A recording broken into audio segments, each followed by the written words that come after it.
ദിവ്യന മിസരിക്കോർദി international മിനിസ്ട്രിയെ സംബന്ധിച്ച് ദൈവാനുഗ്രഹത്തിൻ്റെയും വലിയ സന്തോഷത്തിൻ്റെ നിമിഷങ്ങളാണ്.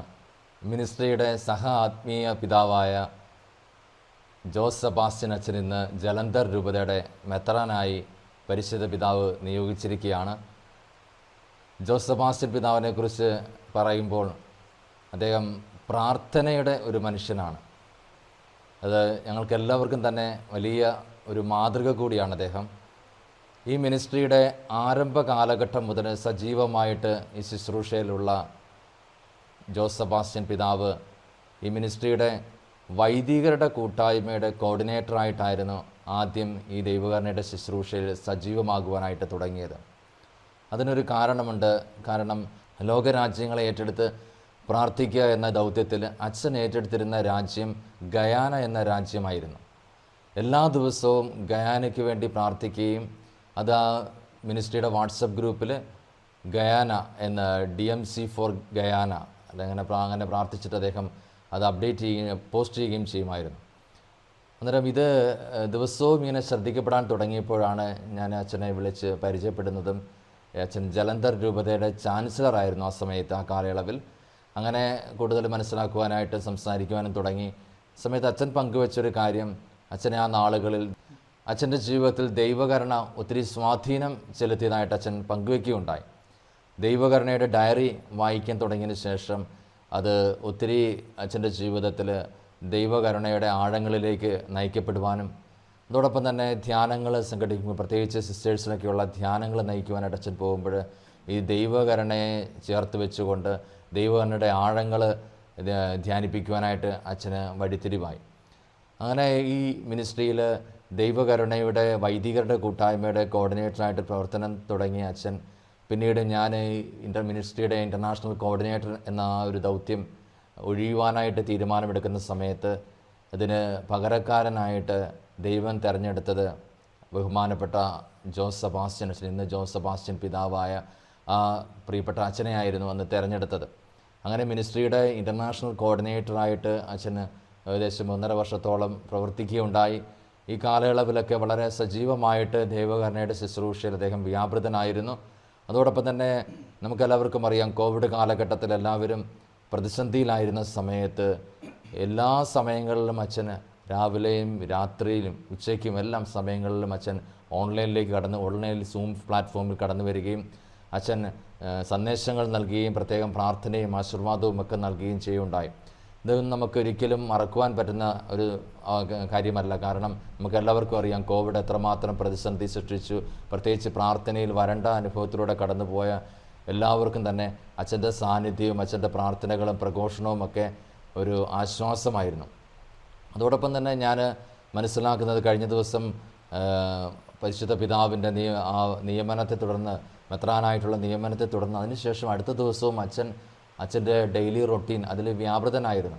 കാരണം മിനിസ്ട്രിയുടെ ഓൺലൈൻ ശുശ്രൂഷയിൽ അഭിമന്യ ജോസ് പിതാവ് കടന്നു വരികയും മുമ്പ് എങ്ങനെയാണോ പ്രവർത്തിച്ചിരുന്നത് അതുപോലെ തന്നെ അത് എല്ലാ കാര്യങ്ങളിലും അച്ഛൻ്റെ ആ പ്രവർത്തനം നമുക്ക് കാണുവാനായിട്ട് സാധിക്കും. പ്രഘോഷണത്തിൽ മാത്രമല്ല, ഞാൻ ഇന്ന് രാവിലെ കൂടി അത് ശ്രദ്ധിക്കുമ്പോൾ അച്ഛൻ വാട്സപ്പ് ഗ്രൂപ്പിൽ ഓരോ ദിവസവും പ്രാർത്ഥിക്കേണ്ട ആ നിയോഗങ്ങളടങ്ങുന്ന കാര്യങ്ങളും ഓരോന്നും അച്ഛനത് എല്ലാം ഷെയർ ചെയ്യുകയാണ്. അച്ഛൻ എവിടെയെല്ലാമാണ് മുൻപ് ഷെയർ ചെയ്തുകൊണ്ടിരുന്നത് അതേ ഗ്രൂപ്പുകളിലെല്ലാം ഷെയർ ചെയ്യുകയാണ്.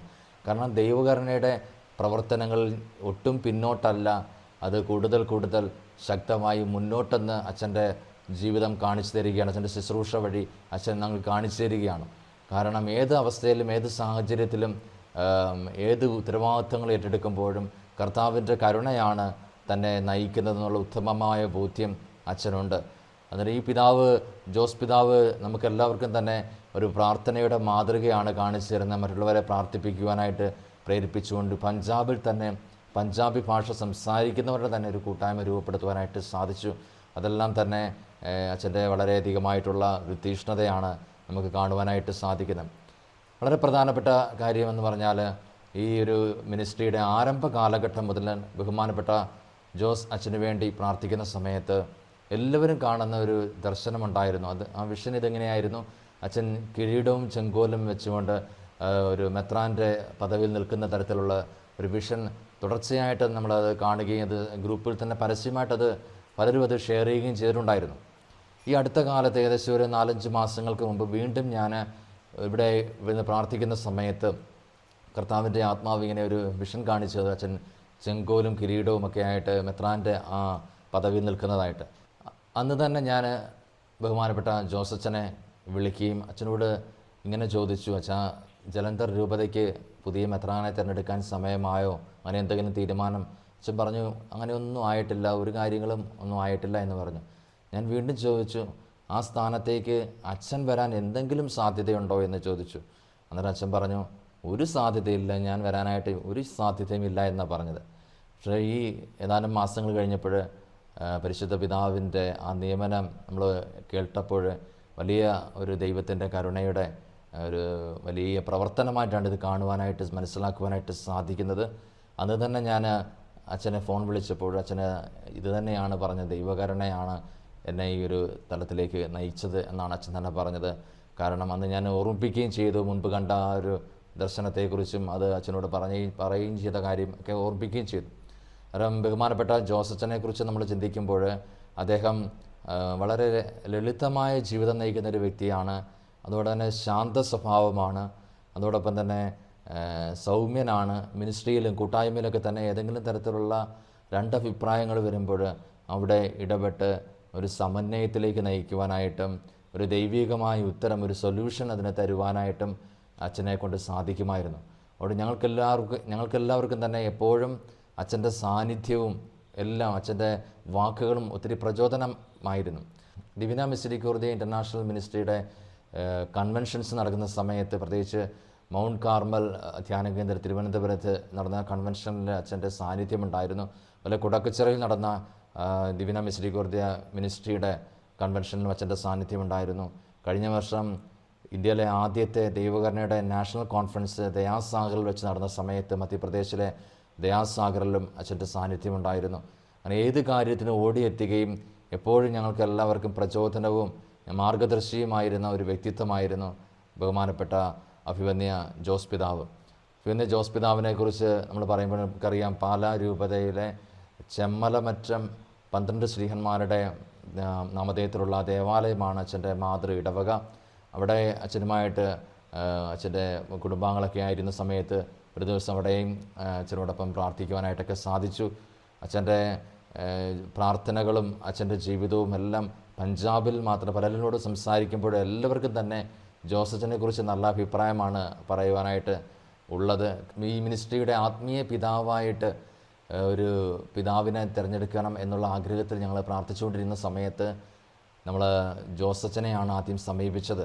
ജോസച്ചൻ അത് എളിമയോടുകൂടി നിരസിച്ചുകൊണ്ട് പറഞ്ഞു, അതിന് ഏതെങ്കിലും പിതാക്കന്മാർ വരുന്നതായിരിക്കും. ഇത് വലിയൊരു മിനിസ്ട്രിയായിട്ട് വലിയൊരു കൂട്ടായ്മയ്ക്ക് എന്തും കൊണ്ടും നല്ലത് ഒരു പിതാവ് ഇതിൻ്റെ ആത്മീയ പിതാവായിട്ട് കടന്നു വരുന്നതായിരിക്കും നല്ലതെന്ന് അഭിപ്രായപ്പെടുകയുണ്ടായി. അങ്ങനെ അഭിവന്യമാർ ആൻ്റണി ചിറയത്ത് പിതാവ് ഈ ഒരു ദൗത്യത്തിലേക്ക് കടന്നു വരികയുണ്ടായി.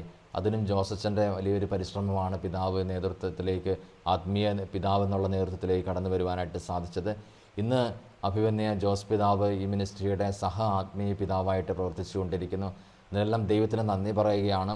മിനിസ്ട്രിയെ സംബന്ധിച്ച് ഇത് അനുഗ്രഹത്തിൻ്റെ അല്ല ഇരട്ടി മധുരത്തിൻ്റെ ഒരു സമയമാണെന്ന് പറയാം. കാരണം മിനിസ്ട്രിയുടെ രക്ഷാധികാരിയായ അഭിവന്യ വർഗീസ് ചക്കാലക്കൽ പിതാവ് ആർച്ച് ബിഷപ്പായിട്ട് ഈ അടുത്ത കാലത്താണ് തിരഞ്ഞെടുക്കപ്പെട്ടത്.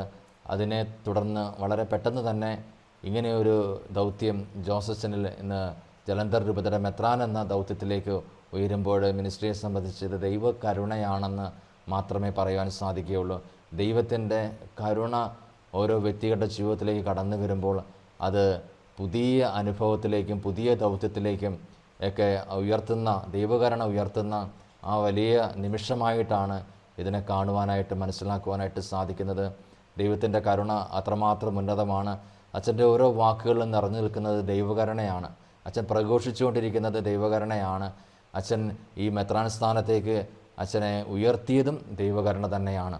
അതുകൊണ്ട് ദൈവകരുണയുടെ ഒരു സാക്ഷ്യപത്രമെന്ന് എന്തുകൊണ്ടും അഭിവന്യ ജോസ് പിതാവിനെ കുറിച്ച് നമുക്ക് പറയുവാനായിട്ട് സാധിക്കും. പ്രത്യേകമായിട്ടും ഒരിക്കൽ കൂടി ദൈവത്തിന് നന്ദി പറയുകയാണ്. പിതാവിൻ്റെ ഈ ഒരു മെത്രാൻ എന്നുള്ള പദവിയിൽ നിന്നുള്ള പ്രവർത്തനം അത് സഭയ്ക്കും ലോകത്തിനും പ്രത്യേകിച്ച് ദൈവകരുടെ മിനിസ്ട്രിക്കുമൊക്കെ ഒരു മുതൽക്കൂട്ടായിരിക്കും. അത് ഒത്തിരി ഞങ്ങൾക്കെല്ലാവർക്കും തന്നെ സഹായകരമായിരിക്കും എന്നുകൂടി ഉറച്ച് വിശ്വസിക്കുകയാണ്. ദൈവത്തിന് നന്ദി പറയുകയാണ് ഈ അവസരത്തിൽ. അതോടൊപ്പം തന്നെ പരിശുദ്ധ അമ്മയോടും വിശുദ്ധ ഔസേപ്പിതാവിനോടും വലിയ ഭക്തിയുള്ള ഒരു വൈദികൻ കൂടിയാണ്. ഈ പിതാവിൻ്റെ പേര് ജോസ് എന്നായതുകൊണ്ട് തന്നെ ഔസേപ്പിതാവിൻ്റെ പ്രത്യേകമായിട്ടുള്ള മാധ്യസ്ഥത്തിലും സഹായത്തിനും സംരക്ഷണത്തിനുമൊക്കെ പ്രാർത്ഥിച്ചുകൊണ്ടാണ് ഓരോ കാര്യങ്ങളും തീരുമാനമെടുക്കുന്നതോടൊപ്പം തന്നെ പരിശുദ്ധ അമ്മയോടുള്ള അഗാധമായ ഭക്തിയും അമ്മയിലുണ്ടായിരുന്ന ദൈവിക പുണ്യങ്ങളും അച്ഛനിലുണ്ടെന്ന് പറയുവാനായിട്ട് സാധിക്കും. പരിശുദ്ധ അമ്മയെക്കുറിച്ചൊക്കെ അമ്മയുടെ തിരുനാളുകളിലൊക്കെ അച്ഛൻ സന്ദേശം നൽകുമ്പോൾ പോലും പരിശുദ്ധ അമ്മയിൽ നിറഞ്ഞു നിന്നിരുന്ന ആ ദൈവിക പുണ്യങ്ങളെക്കുറിച്ച് എടുത്തു പറഞ്ഞുകൊണ്ട് ആ പുണ്യങ്ങളിൽ വളരുവാൻ എല്ലാവരെയും പ്രോത്സാഹിപ്പിക്കുകയും ചെയ്യാറുണ്ടായിരുന്നു. ഇതിനെല്ലാം പ്രത്യേകമായിട്ട് ദൈവത്തിന് നന്ദി പറയുകയാണ്. അതോടൊപ്പം തന്നെ ദൈവകരുണയുടെ അപ്പോസ്തലയായ വിശുദ്ധ മരിയ ഫൗസ്റ്റീനയെക്കുറിച്ച് അച്ഛൻ തന്നെ പറയുന്നത് ഫൗസ്റ്റീനാമ എന്ന വാക്ക് ഉപയോഗിച്ചാണ് അച്ഛൻ പറയുന്നത്. ഫൗസ്റ്റീനാമ എന്ന ആ ഒരു പദം ഉപയോഗിച്ച് വളരെ ബഹുമാനത്തോടു കൂടിയാണ് അച്ഛൻ പറയുന്നത്. ഫൗസ്റ്റീനാമ പറഞ്ഞ വാചകം ഇതാണ്, ഫൗസ്റ്റീനാമയുടെ ഡയറിയിലുള്ള സന്ദേശം ഇതാണ്. ഇങ്ങനെ തന്നെ പറഞ്ഞുകൊണ്ടാണ് അച്ഛൻ ദൈവകരുണയുടെ അപ്പോസ്തലയായ വിശുദ്ധ ഫൗസ്റ്റീനാമയെക്കുറിച്ച് പറയാറുണ്ടായിരുന്നത്. അതോടൊപ്പം തന്നെ വിശുദ്ധ ജോൺ പോൾ രണ്ടാമൻ മാർപ്പാപ്പയോട് വലിയ മാർപ്പാപ്പയോട് മാധ്യസ്ഥം തേടുകയും ഒക്കെ ചെയ്തിരുന്ന ഒരു ജീവിതമായിരുന്നു അഭിവന്യ ജോസ് പിതാവിൻ്റേത്. അഭിവന്യ ജോസ് പിതാവിനെക്കുറിച്ച് പറയുമ്പോൾ അദ്ദേഹത്തിൻ്റെ ഇടവക തന്നെ, അദ്ദേഹത്തിൻ്റെ മാതൃ ഇടവക തന്നെ ഒരു ധന്യമായ ഇടവകയാണ്. കാരണം നമുക്കെല്ലാവർക്കും അറിയാം, മിഷൻ ലീഗ് കുഞ്ഞേട്ടൻ്റെ ആ ഇടവക പാലാ രൂപതയിലെ 12 ശ്ലീഹന്മാരുടെ നാമധേയത്തിലുള്ള ചെമ്മലമറ്റം പള്ളിയാണ് അച്ഛൻ്റെ മാതൃ ഇടവക. അന്നേരം അത്രമാത്രം ഒരു മിഷൻ തീഷ്ണതയുള്ള ആ ഒരു ഇടവകയിൽ നിന്നും, മിഷനറി ചൈതന്യമുള്ള ഇടവകയിൽ നിന്നും അച്ഛൻ പഞ്ചാബിലേക്ക് മിഷനറി ആയിട്ട് കടന്നു പോയപ്പോൾ അച്ഛൻ്റെ ആ ഒരു മിഷൻ തീഷ്ണതയാണ് അതിൽ നമുക്ക് കാണുവാനായിട്ട് സാധിക്കുന്നത്. നിയുക്ത പിതാവ് അഭിവന്യ ജോസ് സെബാസ്റ്റ്യൻ പിതാവിനെ കുറിച്ച് പറയാൻ എനിക്ക് വളരെ ആഗ്രഹമുണ്ട്. മറ്റൊന്നുമല്ല, ഞാൻ ആദ്യമായി നേരിൽ കണ്ട് സംസാരിക്കാനും പരിചയപ്പെടാനും സാധിച്ചത് ദയാസാഗറിൽ വെച്ചാണ്. അവിടുത്തെ കോൺഫറൻസിൽ വന്നപ്പോൾ അദ്ദേഹത്തിൻ്റെ കുലീനത്വവും അദ്ദേഹത്തിൻ്റെ ശാലീനം അസ്വഭാവമൊക്കെ കണ്ടപ്പോൾ എനിക്ക് വളരെ ആകർഷണം തോന്നി. അദ്ദേഹം ചെമ്മലമറ്റെന്നാണെന്ന് അറിഞ്ഞപ്പോൾ കൂടുതൽ സന്തോഷം തോന്നി. കാരണം ധാരാളം ദൈവവിളിയുള്ള സ്ഥലമാണ്. അദ്ദേഹത്തിൻ്റെ കുടുംബത്തെക്കുറിച്ച് കേട്ടപ്പോൾ കൂടുതൽ സന്തോഷം തോന്നി. ദൈവവിളിയുള്ള കുടുംബമാണ്. അതും ഒരു ദൈവദാസൻ എന്ന് പറയാം. കുഞ്ഞേട്ടനെക്കുറിച്ച് ഞാൻ സെമിനാരി പഠനകാലത്ത് അറിഞ്ഞിട്ടുള്ള, ഞങ്ങളുമായിട്ട് ബന്ധപ്പെടാറുള്ള ആ കുഞ്ഞേട്ടൻ്റെ ഇടവക്കാരനായിരുന്നുള്ളതിൽ ആ ഒരു മിഷൻ സ്പിരിറ്റ് എങ്ങനെ പിതാവിന് കിട്ടി അച്ഛനാകാനൊക്കെ ആ രീതിയിൽ പഞ്ചാബിൽ. അപ്പോൾ എനിക്ക് തോന്നിയ കുഞ്ഞേട്ടൻ വളരെയധികം അദ്ദേഹത്തിന് ഒരു പ്രചോദനം നൽകിയിട്ടുള്ള ആളായിരിക്കണം. പിന്നെ കുടുംബത്തിൽ തന്നെയുള്ളവരും വൈദികരൊക്കെ ആയിട്ടുള്ളവരുണ്ട്. തീർച്ചയായിട്ടും അദ്ദേഹമായിട്ട് സംസാരിക്കുമ്പോൾ അദ്ദേഹം ഇപ്പോൾ ബിഷപ്പായപ്പോൾ ഞാൻ അദ്ദേഹത്തെക്കുറിച്ച് കേട്ടപ്പോൾ എനിക്ക് അത്ഭുതം തോന്നിയില്ല. അദ്ദേഹം യഥാർത്ഥത്തിലൊരു ബിഷപ്പാവേണ്ട ആൾ തന്നെ എന്നെനിക്ക് മനസ്സിൽ പ്രത്യേകം സന്തോഷത്തോടെ ഓർക്കുകയുണ്ടായി. അദ്ദേഹത്തെക്കുറിച്ച് പറയാനായിട്ട് കൂടുതൽ പരിചയമുള്ള സജു പറഞ്ഞതിൽ നിന്ന് കുറേ കൂടി കറഞ്ഞിട്ടുണ്ട്. പിന്നെ നേരിട്ട് സംസാരിച്ച ആ ചെറിയ അനുഭവം വെച്ച് അദ്ദേഹത്തിന് എല്ലാ അഭിനന്ദനവും അല്ലെങ്കിൽ എല്ലാ ആശംസകളും പ്രാർത്ഥനാപൂർവ്വം നേരാനാണ് ഇപ്പോൾ ഞാൻ ഈ അവസരം ഉപയോഗപ്പെടുത്തുന്നത്. ഒരു പ്രത്യേക ഒരു സന്തോഷമുള്ളത് ഫ്രാങ്കോ പിതാവിൻ്റെ പിൻഗാമിയായിട്ട് വരുന്നു എന്നുള്ളതാണ്. കുറേ ദീർഘകാലത്തെ ഗ്യാപ്പ്, അവിടെ ഒരു പിതാവുണ്ടായിരുന്നില്ലാത്തതിൻ്റെ ഗ്യാപ്പ് നികത്താൻ വരുന്ന ഒരാളെന്ന നിലയ്ക്ക് പ്രായക്കുറവ് കൊണ്ടും അദ്ദേഹത്തിൻ്റെ ഭാവിയിലേക്ക് ചെയ്യാവുന്ന അനേകം കൃപകളുള്ള ആ പിതാവിന് ധാരാളം ജലന്ധർ രൂപതയെ സേവിക്കുവാൻ, തിരുസഭയെ സേവിക്കുവാൻ സാധിക്കുമെന്നുള്ളത് വളരെ പ്രത്യാശയോടെ ഞാൻ ഓർക്കുകയാണ്. ഫ്രാങ്കോ പിതാവ് എനിക്ക് വളരെ നല്ലൊരു സുഹൃത്താണ്.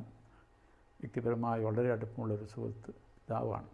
അപ്പം അദ്ദേഹത്തിൻ്റെ നല്ലൊരു പിൻഗാമി ഭാവിയിലേക്ക് പ്രഗത്ഭനായ